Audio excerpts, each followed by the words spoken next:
Days of Our Lives recap for Friday, August 28. What an absolute emotional roller coaster. Because Friday's show delivered wild character moments, unbelievable mind games, and deep legacy callbacks that had me yelling at my screen. Let's kick things off with the endless toxic carousel that is Sarah Horton and Xander Cook. Amazing. Once again, Xander loses his temper, tries to mask it with another blatant lie, and what does Sarah do? She steps right back into her familiar role as his personal anger management therapist, soothing his fragile ego. Look, I know a massive chunk of the fandom adores Zara and desperately wants to believe Xander is just a misunderstood bad boy with a heart of gold. But let's be real for a second. I think Sarah comforting him and letting him back into her emotional space right now is a colossal mistake. Let's do a quick deep dive into their history, because we cannot forget who Xander truly is when his back is against the wall. Remember the infamous baby switching saga from a few years back? Xander literally swapped dead infants, let Sarah raise Kristen and Brady's baby as her own, and caused her unimaginable psychological trauma when the truth exploded. Then came the endless trail of shady deals, secret kidnappings, and explosive violent outbursts. Every single time Xander feels backed into a corner, his primal instinct is to lie first and deal with the destruction later. Psychologically, Xander is a textbook wounded narcissist. He is utterly terrified of abandonment, which makes him act out like an insecure child. But Sarah's hero complex is just as toxic. She simply cannot resist trying to fix broken men, mistaking her codependency for true love. But here's the kicker. If Xander is already lying about his temper and sinking into old habits, what happens when his current mess completely unravels? If Sarah isn't careful, she's going to get dragged right back down into his emotional abyss. I'm calling it right now. Xander is going to implode, and Sarah will be left picking up the pieces of her own broken heart yet again. That's crazy, right? Now, let's pivot to the juicy DiMera family chaos, because things are getting dark, mysterious, and deliciously nostalgic over at the estate. Marlena giving Belle vital historical intel on Stefano's infamous chess sets? That gave me absolute chills. That is prime, classic Days of Our Lives lore right there. Stefano DiMera always viewed the entire town of Salem as his personal chessboard, manipulating legacy characters like pawns in a grand game of psychological warfare. Remember back in the day when the Phoenix used actual physical chess pieces to conceal hidden codes, microchips, and family secrets? Watching Marlena pass this historical torch to Belle to push their investigation forward was pure gold for longtime fans. And speaking of high-stakes chess moves, can we talk about the intense confrontation between EJ and Chad? EJ is breathing down Chad's neck over his sudden, unauthorized trip to Italy. He wants full disclosure. The who, the what, the where, and most importantly, the why. Honestly, I don't blame EJ for being hyper-paranoid.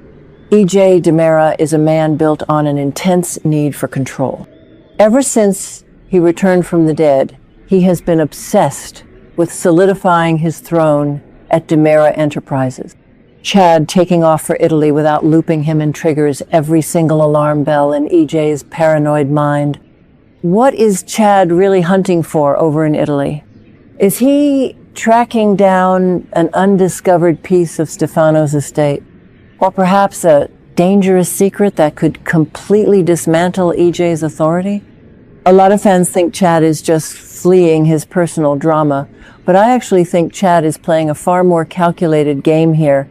He is sick and tired of being dismissed as the soft-hearted brother. He is tapping into Stefano's legacy logic, and EJ senses the threat. The sheer tension between them in those scenes was electric. Then we have the fabulous Kate Roberts, whose life is currently a complete catastrophe. Her professional standing is crumbling around her, and her marriage to Roman Brady is sitting on paper-thin ice. So what does Kate do when she's cornered? She reaches out to her great-granddaughter, Ari, who happens to be interning over at DiMera. Can you believe that? Soap opera aging logic is truly a marvelous thing to behold. Kate, as a great-grandmother, still feels surreal, but let's analyze her psychology for a moment. Kate Roberts never does anything out of pure kindness. She is a master tactician who survived toxic poisonings, ruthless corporate betrayals, and endless rivalries with women like Vivian Alamain and Sammy Brady. When Kate pulls family close, especially young family members with access inside a major corporate giant, there is always an ulterior motive. Is she setting Ari up to be her undercover spy inside DiMera to salvage her career? Or is she genuinely reaching out because her marital troubles with Roman are breaking her cold heart? I think it's a dangerous mix of both. Some fans feel sympathy for Kate, but let's be honest. She brought this marital strain on herself by constantly keeping secrets from Roman. She's using young Ari as a shield, and I predict this poor girl is going to get caught right in the crossfire of Kate's desperate games. Finally, we got a shockingly quiet, grounded moment between Steve Patch Johnson and Jack Devereaux, just two brothers sharing a room and catching up on their lives. It is always so surreal watching Steve and Jack share a peaceful moment, especially when you recall their dark history back in the late 1980s.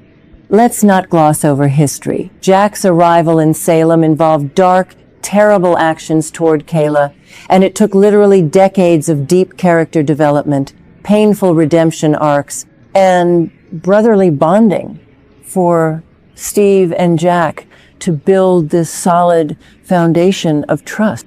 Seeing them reflect on how surprisingly quiet their lives are right now was heartwarming. But let's be real for a second. This is Salem. Whenever legacy characters get a quiet, peaceful moment to bond, it almost always means the writers are preparing to drop a massive bomb on their lives in the near future. What an incredible wrap to the week. What are your thoughts on Friday's drama? Is Sarah out of her mind for giving Xander another pass? What secret is Chad hiding over in Italy? Drop your theories in the comments, and let's debate.